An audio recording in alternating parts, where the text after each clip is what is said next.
My sister-in-law tried to murder me at my baby announcement, but accidentally poisoned her own husband. Instead, I never thought I'd be writing about attempted murder, but here we are. My sister-in-law is currently serving time in prison for trying to poison me with rat poison at what should have been the happiest day of my life. I'm Sarah, 29F, and I've been married to my husband Marcus, 31M, for 7 years. Our marriage has been wonderful except for one toxic element: his sister Diana, who has made it her life's mission to destroy our relationship from day one. When I first met Diana, she seemed sweet and welcoming. But that facade crumbled quickly. She's manipulative, vindictive, and has an unhealthy obsession with her brother that borders on disturbing. Over the years, I've tried everything to get along with her, but she's determined to see me as the enemy. The warning signs were there from the start. She would constantly bring up Marcus's ex-girlfriends whenever I was around, suggesting he should reconnect with them. She'd stalk my social media, then complain to Marcus about innocent photos I posted. When we moved in together, she told him I had too many flaws as a woman and that she could find him someone better. When Marcus and I got engaged, Diana's behavior escalated dramatically. She stormed out of our engagement party, then called Marcus, sobbing that she deserved to know about his engagement before everyone else. She sent me threatening messages about how she'd always been the only woman in his life. During our wedding planning, she criticized every decision I made. The final straw came when she mocked my centerpiece choices in front of his mother, saying I had no class and that this was why she wanted Marcus to marry someone better. I finally snapped and uninvited her from the wedding. She grudgingly apologized, but her presence at our wedding was still a disaster. She showed up in a floor-length black dress with a veil, as if she were attending a funeral. She spent the reception telling guests about her grief over losing her brother to another woman. My in-laws eventually had to escort her out. After I gave birth to our son Jake, I initially kept Diana away from our family. But when she suffered a miscarriage 2 years later, Marcus and I felt compassion for her and allowed her back into our lives. She seemed genuinely changed at first, but gradually returned to her old patterns of manipulation and drama. The breaking point came during a family lunch when she accused me of having an affair. She'd noticed I sometimes brought gym clothes to work and twisted this into evidence of infidelity. Then she crossed the ultimate line by questioning whether Jake was actually Marcus's son. Marcus exploded. He told her she didn't deserve to be a mother and that her future children would be better off without her. We cut contact completely after that incident. Fast forward to 2 months ago. I discovered I was pregnant with our second child. Marcus and I decided to announce the pregnancy at his birthday party, which his parents were hosting in their backyard. Diana showed up uninvited, claiming she'd been in therapy and wanted to apologize. Against my better judgment, we allowed her to stay to avoid causing a scene. She seemed unusually cheerful and social, which should have been a red flag. When we announced the pregnancy, everyone erupted in joy and congratulations. Everyone except Diana, who looked stunned and furious.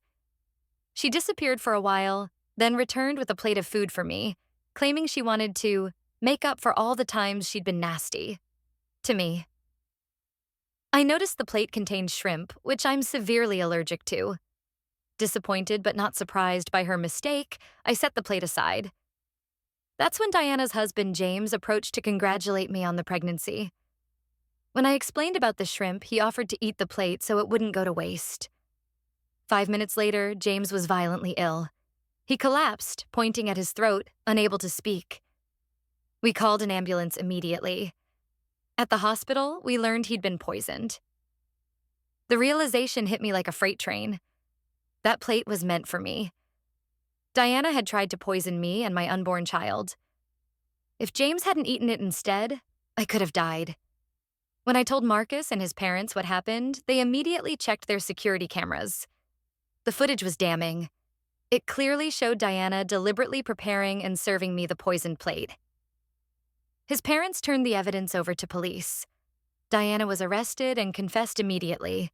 She'd mixed rat poison into my food, driven by jealousy that I was announcing my pregnancy at what she considered her moment. She'd also been planning to announce her own pregnancy that day.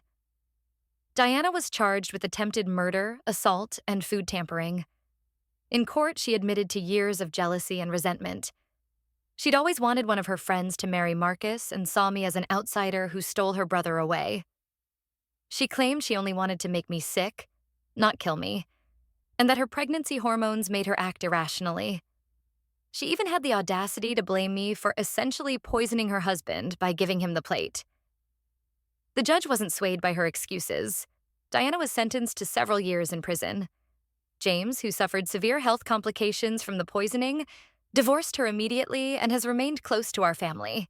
I struggled with intense anxiety and fear around food for months after the incident. The thought that someone I'd tried so hard to love and accept had calmly attempted to murder me and my unborn child was traumatizing. I'm in therapy now, working through the trauma. Our daughter Emma was born healthy and beautiful 5 months later. Seeing Jake embrace his role as big brother has been healing for all of us. My in-laws have been incredibly supportive, completely cutting ties with Diana and standing by our family. James has become like a true brother to Marcus. He's told me repeatedly that none of this was my fault, which has helped with my guilt about him getting poisoned instead of me. This experience taught me that sometimes people's hatred runs deeper than you can imagine. I spent years trying to win over someone who was planning to kill me. The signs were all there, the obsessive behavior, the threats, the boundary violations. But I kept hoping she'd change. Trust your instincts. If someone consistently shows you who they are through their actions, believe them. No amount of family loyalty or wishful thinking can change a person who doesn't want to change. Most importantly, Diana will be in prison for a long time, and our family is finally at peace. Sometimes the trash takes itself out. It just took attempted murder to get there. Update. Diana recently tried to get her sentence reduced by claiming postpartum depression, but the judge denied her appeal. She'll be staying behind bars where she belongs.